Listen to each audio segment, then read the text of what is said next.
I know that I'm going to get just crushed for this, but I didn't think that JJ played that bad. Thank you. Oh, he's here. And also with you, Zach. Yeah. Now, I agree with everybody that Mm-hmm. as you guys were talking about with Kyler, the operation, the feel of the three quarterbacks, it looked the clunkiest with JJ, just from an operation standpoint. I don't know. There's something about, I mean, you can't probably put everything on him, but the very first play, a busted play on a jet sweep that just was ill-timed. Well, okay. And then you have multiple, you got pre-snap penalty fouls, you have holding calls. It was just, everything about the operation just seemed like, it's just not. And then when he was sort of running around a little bit, it just didn't seem as decisive.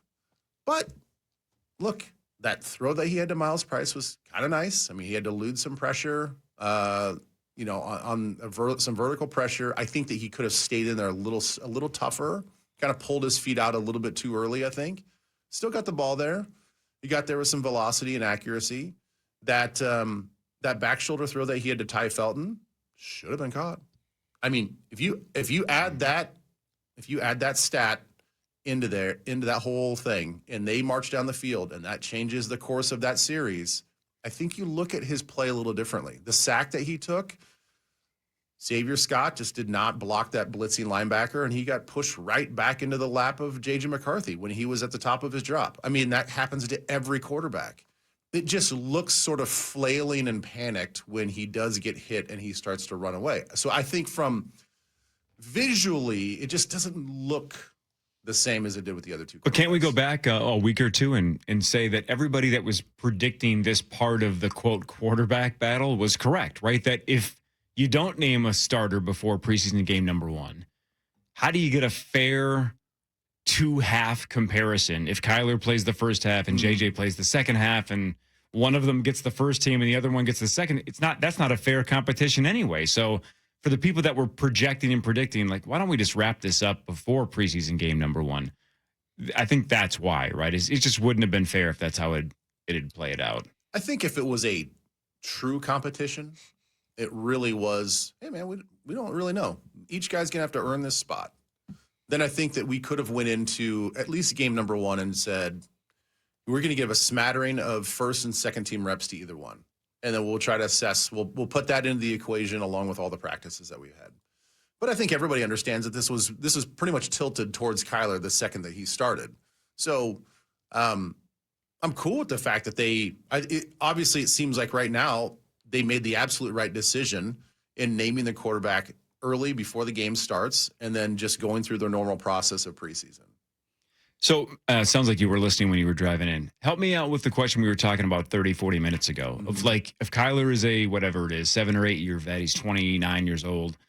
It's not like he hasn't played NFL football before. He's played a lot of NFL football. So what does a guy like that get out of throwing the ball 3 times and handing the ball off a handful of times? What's the upside and the downside of letting a guy like that run out there for a preseason game? I think you have to keep in mind that, well, first of all, when the sound clip that you guys played is exactly why I think he appreciates getting out there for a preseason game.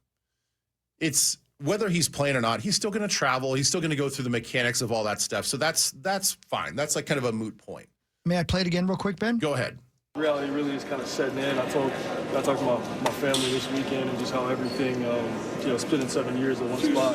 And then everything for me has been brand new this weekend, from getting on the bus with new faces to traveling, airplane, new plane, new seat, new operation. And I'm just, really embracing what's new for me. But yeah, today was a blast, man. Today was a blast. Now, I do want him to realize, and I'm only speculating here because I did not look at the seating chart. I did not study it other than just seeing where I was sitting. And Hawk, as you know, we don't take the giant planes very much. Right. So if he was in Delta One, don't get used to that. Yeah. Because yes, you will get premium seating on every plane that we take, but we took one of the big guys. Yeah. and I think they had some lay down seats in the front. That is not going to be the way it works all the time. So anyway, so the fact that he was starting, not starting, I still think obviously it's important to kind of go through the process of traveling with a new team. But I think the thing that people are kind of forgetting is KOC is going to call the game based on the game situation. And I don't think that he was going to set up and say, regardless of down and distance, regardless of field position, I'm going to call plays so I can evaluate Kyler Murray. It just so happened that we were running the ball well. Just so happened he only attempted, 3 passes? You don't know what that's going to be like. I think they go in with a set number of plays. If I was told, and most of the time, and this is kind of usually the way it plays out in the first preseason game, you're going to get about one long series, or if you go 3 and out and you piss off the coach, you're going to be out there longer. You're going to go out there for another series, another 2 series. So it's all just gameplay. And it just so happened that because they ran the ball so well, which I think everybody was excited to see, it's a big question mark going into the season, that he only threw the ball 3 times. He was under center quite a bit. The operation of the offense looked very smooth. And unfortunately, they had to kick a field goal because there was a little bit of miscommunication with he and Aaron Jones in that check down. But I think you can take away from the fact that offensive line looked great. Running game looks like it's ready to go. Kyler looks like he was getting in and out of the huddle. The team looked like they were sharp. We saw, 9 plays or 10 plays out of them? Good enough. Get them out of there. That's the standard operation for a first-team offense in the first preseason game. So I don't have any problem with the way it all worked out. Talk about your reaction to the Jamal Adams injury and then the news that he is out for the year. Awful. He made some impactful plays out there, and I know it's not going to show up in the stat books, but the level of violence that he played with in that game for the snaps that he was in was so fun to watch. He came downhill and smacked a couple people on a few plays that you just don't see. You don't see other safety hybrid Josh Metellus type of players do on a regular basis. Does Metellus have that to his game? Sure. I think there's just a different level of violence that Jamal Adams plays with and has showed that he can play with. And the fact that we're not going to see that sort of player and that sort of attitude for 17 games this year it's a hit to this defense. Not that he was here all offseason. We built this, special packages around him and all this other stuff. I don't think they made any offseason decisions based on the fact that Jamal was going to be here or not here. He just got picked up. But for everything that I hear, he ingrained himself in that locker room very quickly. Guys immediately respected him, started following him. And then you go out there and you put on the limited tape that he put on Saturday. Man, I mean, he played his A off. Thank you for your honesty. That just sucks, man. Sucks. I did the halftime show, Ben, from inside my van. Did you really? Yeah, because it didn't matter. But yeah. I listened to the game, and then I heard him just doing all the things he was doing. You guys mentioned him a couple of times, and to hear that he was gone and probably gone for the season, then actually watching the injury, what a crusher. And you might have heard me mentioning it. I've heard you either on your podcast with Cy or on this show, I can't remember which one, talk about how sometimes certain people's bodies just can't handle the punishment of big-time sports, or maybe even the punishment of carrying that kind of muscle. That was a non-contact injury, man. That's got to be the worst kind. Your body just quits on you, right? Yeah. It just must feel like, what did I do, God? You know what I mean? Yeah. I mean, some guys just they get labeled injury prone, and then you look at their history, and I'm not saying that he is that guy. Right, I'm just saying that there are unfortunately some guys, and I've played with several in college and in the pros, that I don't know what it is. I don't scientifically know what's going on. I mean, whether they're too bulky for their body, because your ligaments and your cartilage don't grow with your muscle mass, and that's the whole issue when guys are using performance-enhancing drugs, you see a lot of soft tissue injuries. You see a lot of this and that because that part of your body does not grow with the accelerated muscle mass, and so you get those issues. But I don't know what it is, man. Like the fact that he was just accelerating in a trail position in coverage, and I think that we can probably safely speculate that he tore his ACL in his right knee on a situation like that. It's just devastating. He didn't even limp. That was it. Yeah. I remember the receiver that we drafted. We drafted 2 receivers, and the guy Greg Childs. Yeah, thank you. Yeah. Like his knees both just his couldn't handle it. patellas. Yeah. He hurt both of them On in the training same camp play, I on the think. same play. Right, Yeah. exactly. It's like, Yeah. man, that must just be. What can you do though, right? Talking with Ben Leber, who spent his Friday night and Saturday in lovely New York City. The best. Technically New Jersey. The But I best. heard you did make your way across the river. I did make my way across the river. What'd you do? You know how it is. Normally when we get there, you're on the New Jersey side, you stay close to Newark, and it just seems like a lot to get into this city, even though it's right there. Yeah. It's like it's right across the Hudson. I see you. We were, I think, something like 45 minutes delayed landing, so timeline is pushed back. I got to my hotel room. I had thought during the week, I'm like, you know what? I'm just going to do it. I'm going to commit to going over to Manhattan and just grabbing dinner. There's a spot that my wife really likes when she's in town. And so I'd never been, and she's been several times. So I wanted to go check it out. But it was a $90 Uber ride over there. It took me 55 minutes one way. And then it was like no guarantee that I was going to have a spot to sit down. So I was like, well, all right, I'll just go figure it out. So everything worked out. But then it was a 40-minute ride back and another $75 Uber ride back. It's an expensive meal for it's one an person. expensive meal, right? And you think it's like, well, we're right there. We're staying at the Newark airport, and you can see downtown Manhattan. But it just was a slog of traffic and the tunnel, Hideous. all that stuff. But it's great. New York City's the best. Yeah. It's the So best. it was worth it? Or Yeah, because I think the alternative is I'm sitting in my hotel room at 6 p.m. that sounds incredible. I know. No, believe me, when we get after like the 3rd travel trip, that's going to be my life. Yeah. It's going to be just get right to the hotel room, just get down to my boxers and just hang out. the rest Okay, of the night. now you're just and then Zach baiting. Yeah. Hey, Zach, Well, he does Zach that and I, Yeah. Zach and I, did we have an adjoining room? We were right next to each other. I don't know if we had the adjoining room or not. Yeah, we're close. That's why your right That's why ear you is heard. red right now from leaning up against the wall. Ben. Yeah. Hey, Ben, can you hear me under here? Zach, you thought it was worth it, right? I mean, obviously it's your first time there, so you had to go. 100%. We don't talk about the costs of the Ubers there and back. That was tough, but I had to do it. I mean, so close, and man, as you said, New York City, it's pretty neat. Pretty teat. I know. Calm down, Pete. I was gonna say, between you and Pete, You changed in New York. Pretty teat. yeah. Pretty- Which, by the way, when that happened in the booth, Yeah. Oh, you guys, How did you not break? Correct. I almost did. I damn near did.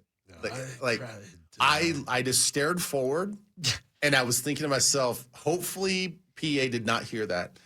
And then I just did a slight, just like, I just kind of peeked over across Pete to see if I could make eye contact with him. And of course, he was doing some sort of hand motion. Of course. And he was definitely trying to get my attention. And I'm like, I know it. I get it. I heard it. And I definitely had a giant smile on my face. I did not break. I did not laugh out loud. But yeah, that was a funny moment.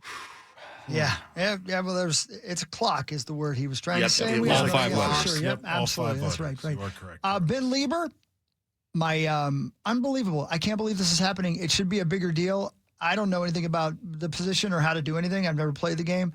But the fact that Max Bredesen is already your starting fullback and is already the starter and is already blowing people up and it just seamlessly went right in. Do you think C.J. Ham is going, don't miss me at all? Well, listen, everybody's got to be replaced. Yeah. And sometimes you get replaced by, a guy that can pick up your pieces right where you left off and play lights out football in game number one. Wow. This kid, he might be sneakily one of the top 3 to 4 best performances of the day. Wow. Wow. Just from if you turn the tape on, there are some guys out there that let's just say rookies. Some of the rookies, if you're watching them intently and specifically, you'd say, looks like a rookie. Yeah. Yep. I get it. Looks like a rookie. It's fine. It's game number one. We get it. We have 1,000 excuses for them. You would not be able to tell that if you watch Bredesen play. You're like, that's a vet. That's a veteran playing NFL level football, and he's playing it at a high level. I loved everything about it. I thought this kid is a very high ceiling for what we're doing. Clearly, they trust him already. He was involved in the first 2 plays of the game. So he can be a big time pass catcher out of the backfield. He's athletic enough that I wouldn't be surprised if you saw him line up in the slot position, motioning out from a fullback spot to be a pass catcher, to be sort of a pseudo Kyle Juszczyk. And I know that we've used that analogy and that comparison a lot from the second we signed or we drafted him, but you can see very clearly how they can use him as a weapon, both in the backfield and the passing game. Named the 2025 Loman Trophy winner as the top fullback in college football. Obviously won a national championship, played for Michigan, in case you're unfamiliar. Most improved player on offense during Michigan's national championship run in 2023. They knew they were getting a good football player, but my goodness, the game just wasn't too big for him. How impressive is that? Well, and even more as he walked on. Yeah. I don't know if you mentioned that with all of his accolades. I did not. But his 2 older brothers played at Michigan, so he wanted to play at Michigan as well. He did not get a scholarship, so he walked on. He, I believe he and his brother Ben are the only 2, probably makes sense, the only 2 brothers at Michigan to be 2-time captains each. Wow. So he goes from walk-on to 2-time captain of a national championship team, caliber team. So he's phenomenal. Just old school football player, still has the athleticism to move in space. And yes, cannot see what we do with Max Bredesen. Can I ask you a name that I'm just going to be honest. I'd never heard of the kid till I read and heard about him a little bit during the game broadcast. And then I read about him this morning. Safety Jacob Thomas. Yeah.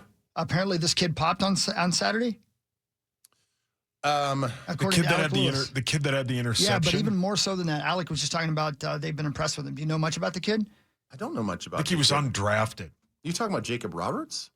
Let me see if I wrote it down wrong. I'm sorry. I was reading Alex Smith's. That's why I said I'd never heard of the kid. Yeah, Jake before. the Snake Roberts. Yeah, He he's on used to that bring team? What? he would bring a snake in a bag down to the wrestling ring, and then as soon as he got knocked out, he would just Hope let he the snake bring the bag. just. Well, there's Jacoby Thomas. That's the other guy. That's the one that we drafted from Miami. And he didn't play, right? No, yeah, this is I think it's Jacob undrafted Roberts. free agent 71. out of James Madison is who I'm talking about. And it's a riser on Alec's article today. Really something about a 22-year-old. Thomas intercepted a Brandon Allen pass on Saturday, but the highlight wasn't as notable as his work throughout the game as a traffic controller. Yes. Okay. Yes. Can he change his name though? It's too close to Jacoby Yeah, Thomas. you're right. You're right. Yeah, I'm sorry. I forgot and the about lead that. Singer of, Go ahead. band is that? Jacoby Shaddix That's from it. Papa Thank you. Roach. Thank you. Yeah. Right. I forgot about that Hail Mary interception that Brandon Allen threw. I don't know what he was doing on that play. He meets us. It's like both interceptions he threw. You got to be scratching your head as a quarterback coach. Like, how did you not see him? How did you not see Jacob Roberts, the linebacker, in that spot?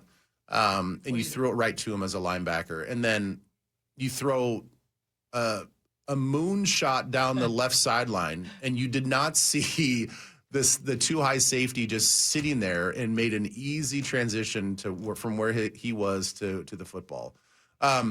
Yeah, I got to be honest. I did not watch the rest of the tape and watch him specifically play. Okay, but I trust. Alec and I were kind of texting yesterday about certain people, but I trust that if he saw that and he's pairing that up with maybe what he's hearing at camp, then absolutely maybe a guy to look for. And I will even go a step further and just say I think as of right now, it seems like the depth issues that we feel like we had at cornerback, in the defensive back room, and at safety, I feel like some of those questions are being answered in that last game. Good. I think that we've got some players, and I'm not as worried about it as maybe as the start of the season. Good. Well, then, go ahead. No. Ben, how do you think Caleb Banks played? Not good. Can I ask the question in a different way? Because I heard you almost sigh. Yeah. You should have taken a dramatic sip. You were almost going to do it there. Yeah. That was awesome. That was too good not to sip after Not that. good. Not good. Sip. What did Caleb Banks learn on Saturday? Well said. He has to take the punch to the offensive line. I thought he was a little bit too reactive. He had a couple bright moments where he was on the move and he could get on the edge of the offensive guard. One time he was asked to cross face from the outside shoulder of the guard to the A gap, and I thought he did a really good job. He kind of showed that burst that we keep hearing about.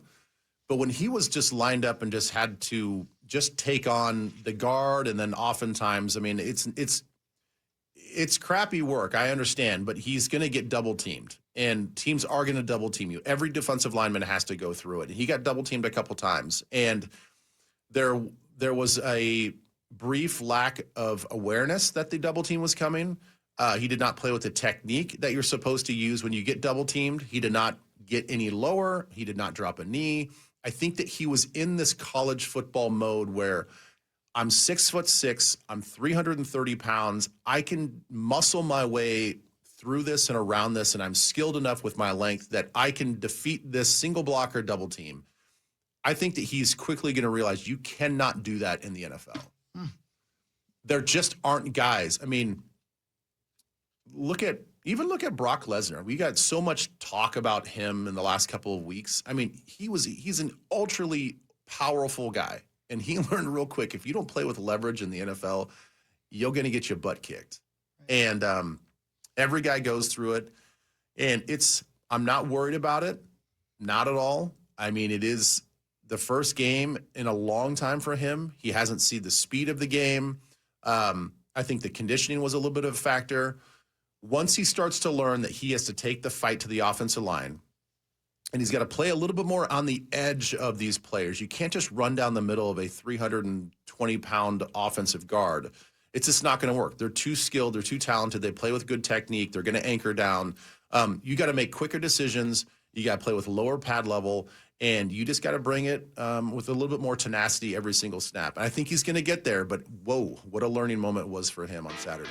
Wow. Well said, Ben. Yeah, man. When we come back, Ben, a position that a player, actually, an individual player that you've been touting a bit, it all came to fruition. You were right.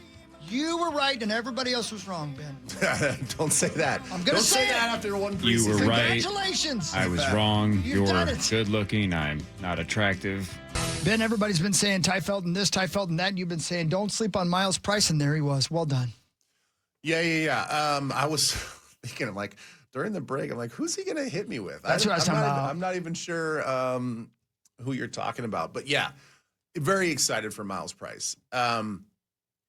I think if you want to add yet another wrinkle to this offense, if you can get a guy that has that quickness, has that level of separation, and can give you a lot of juice in the return game, and then can be that underneath sort of tough catch, run after catch type of guy, which I think is the most exciting part of his game, is not only can he give you the short area separation that you're looking for that type of receiver, but you're also going to get a lot of run after catch. I mean, there's a high probability that he's going to catch the ball in space and he's going to pick up 8 to 10 more yards. And I really hope that this sort of elevates what he can do within this offense because, again, why not give Kyler in this offense just another guy that they can count on in certain situations? I mean, we thought going into the season when we got Juwan Jennings, like, oh, he's our third down guy. He's our tough catch guy. He's our contested catch guy. Yeah, that's great. But certainly not going to turn down an opportunity to add another guy like Myles Price. I've been dominating. Anybody else want to go? Because I got more. Keep going. Okay, good. I heard the game. Does that count? You saw 3/4 of it. Yeah. Then I started playing Madden, but I knew what I needed. Did you at least play Vikings versus Giants on Madden to keep the momentum going? What'd you learn? No, I didn't learn anything because I did a fantasy draft before I started one of my seasons. So Jaden Daniels is my quarterback. I've made sure to give him number 5. Yeah, please don't. Yeah. Oh, that's piss really him sweet off. of you. Don't piss I off didn't him. want him mad. This is a number. Ben, you know what I love about our running backs is their vision. Mm-hmm. And even in the short amount of time we saw the first team offense, we saw a whole lot of running, of course. But we also saw what I love so much about both those guys is how they see the field. And, man, this might be a really, really strong running football team in this football season. I tell you what, the fact that we saw that run by Jordan Mason where it was sort of a downhill attack, and he was waiting for, I think it was Brian O'Neill who had to sort of scoop all the way on the inside and then pick off the linebacker. It doesn't matter other than the fact that he's running full speed. He sees one of our colored jersey guys. He pauses for a heartbeat, waits for that guy to block, and then makes a jump cut to the left and keeps going. The fact that Jordan Mason is continually showing that he can play with that vision. And I think we all knew that Aaron Jones could do that. Mm-hmm. And we all just sort of labeled Jordan Mason as, okay, well, he's the Thunder to this Lightning situation, and he's more of a downhill back, and he'll just kind of get you some tough yards, and he'll break some tackles and make some guys miss. You add in the fact that everybody says that he looks leaner, he's a little bit lighter, and then don't sleep on the fact that he actually has true running back skill set. And he's really taken upon himself to challenge himself that he can fit in this new wide zone scheme, which incorporates a lot of vision and a lot of one-cut verticality. And he did that. I think he proved that in the first game. So you have those two guys, and then you can't find anybody to speak, ill will of Devon Claiborne right now. I mean, he seems like once he starts to pick up the offense and he limits the mental mistakes, that this guy is tailor-made for this offense. So we have two really good running backs right now that are obviously going to spell each other and keep each other fresh. Then we also have Claiborne, who's truly the speed guy. Hey, is it weird to travel with the team if you're like Justin Jefferson? Is it weird to travel and then not play? And before you even take off in Minneapolis, you know that you're just flying to fly. You're just going to go. Is that weird? No. Not at all? It's the best. It's the best? It's honestly the best. When we used to have 4 preseason games. Hell yeah, Red Hogs. Give me the more. best. Yeah, I'd take 5. And we knew that. Great candy bar. And we knew that we weren't going to, as starters, play in that 4th preseason game. It was maybe one of the best weekends of the year during the football season. Eat what you want. Oh yeah. Go where you want. Yeah. Oh yeah. You're not watching the clock. To have all 5 letters, Pete. I can't even express to you guys how great a feeling it is to travel with the team, to do the whole process, to get done with practice, pack your bags, and not have any anxiety, 0 anxiety, no nervousness. Your mind isn't elsewhere. To have that from the time that you leave the locker room through the time that you get back, I mean, it is the greatest 48 hours that you could ask as a player. So, yes, I loved every second of it, unless you're in Dallas and the stupid-ass coach kicks a field goal and puts it in overtime, and then you have to go to overtime in a preseason game and get back super late. Outside of that, It's great. You're eating all the desserts on team snack the night before. You're doing whatever you want, staying up late, talking like a bunch of girls. It's like camp. Yeah, it was so fun. Just gossiping. Yeah. Just Doing your ripping. nails. Yeah, ripping. Right. Yeah, pillow fights. You look so pretty. Yeah. Who you have a crush on? Yeah. Who's that young man pressed up against the wall next to us in the next room? I can hear him breathing through the wall. Ben, it's super cool that our defensive coordinator allows his assistants to call the plays. Mm-hmm. I was surprised at how much blitzing and such we were doing, but you made but you made the point during the game, and I thought it was because I was wondering at that point because I thought our young safety killed their quarterback, and but you made the point. If this is your defense, you can't exactly not call your defense. This is what you do, right? If every day in practice, from the time that they got here in OTAs to now, we're an aggressive style defense. This is just our DNA. This is what we do. And then if you go into the preseason game and you're going to sit back and cover 3 and cover 2 and then call one man coverage and be like, all right, guys, we're kind of good with this. We just kind of want to see you guys play straight up. Like, no, I think you want to see the guys execute the way that you want them to execute in a real game. That's the whole point of it. You wouldn't have the offensive line not run wide zone scheme and have facets of what they've been practicing the whole time. You wouldn't just say, okay, we're going to be a power and counter team for this one preseason game. We're just going to run straight leads and ISOs. No, you run what you run. So Saravo and Nielsen did a great job of just kind of picking up where B-Flow left off. And, if those guys have aspirations to be defensive coordinators themselves, this is just a small little thing that you can put on the resume of, hey, guys, look what I can do in this defense when I'm calling plays. And what a cool thing for B-Flow. And he always does that, man. I just love that about him. That's so cool. Yeah, I mean, I think it's got to be one of the greatest feelings. Obviously, I've never gone through it, but to empower these coaches to become higher level coaches themselves. And I think, what an ego thing to have like a tree, a coaching tree that's kind of named after you. Yeah. Yeah. You have like the Shanahan tree, and you got the Walsh tree, and you got giving tree. the giving tree, Sauce The dreaming tree. What other one? The apple tree. Sure. tree of life, The peach tree. Sure. Yeah. Mm-hmm. Wow. Never thought about the peach. Yeah. Trees Yeah. The mean trees in Wizard of Oz. The tree people in Lord of the Rings. Oh, those guys are cool. Yeah, the main guy's name was Treebeard because he was a tree and he had a beard. Yeah. Can't say I It's blame not him. bad. Yeah. Come on. That's lazy. The right? tree Come I on, know has a Token. beard. Sure, your buddy Tree. Yeah. Hey, Ben. Yeah. I've been hearing a lot about this a lot of emphasis on this outside zone run scheme. Could you kind of just break it down for non-ball knowers? Like what is the difference between that and what the Vikings have kind of done in previous years? Good question. So the best way I can explain it is if you've got a run play, and again, there's a little facet of everything. And so it's not like you're not going to see just straight power plays on certain down and distances. But for the most part, if you're an offensive lineman and there's a guy that the play is called and you have a guy in front of you and you're looking at the front 7 box, the linebackers, the safety that's coming down, all that stuff. A lot of times and previously, you would just have a guy like, okay, on this blocking scheme, I have this 3 technique that's right in front of me, and I'm going to combo block up to that linebacker. In a sense, in a very generic sense, in a wide zone scheme, you're kind of blocking an area.